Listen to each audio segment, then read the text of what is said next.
down when it comes to things Trump legal. Joyce, my friend, it's good to see you. Let's start with Tuesday, because Tuesday is right around the corner.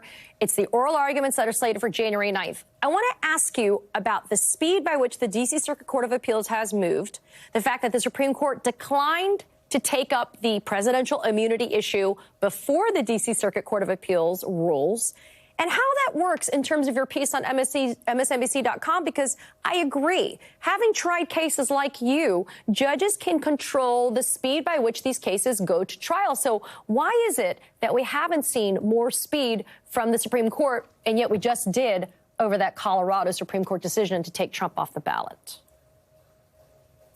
So I think this is the key question, because Trump's overall strategy is one of delay, get everything past the election, hope that you win and you can resolve everything from the Oval Office in your favor.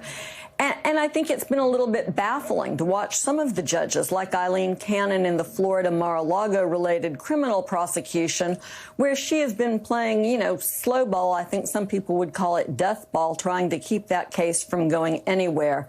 But what we're seeing now in Washington is very hopeful.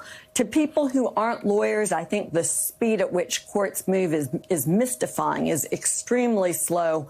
What we've seen in these last couple of weeks has been lightning speed out of both of these courts. The Court of Appeals set the immunity argument on a fast briefing schedule, a quick oral argument that happens Tuesday. It's very interesting that the Supreme Court declined to take that case out of order, Katie.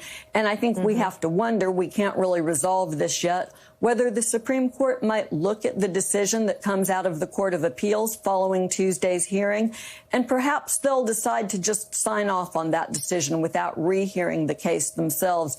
The issues are novel in one sense, but not particularly difficult. The Supreme Court may be happy to let a lower court take it while they chew on these very difficult pressing issues involving the 14th Amendment and whether Trump can be on the ballot in the state of Colorado and perhaps elsewhere.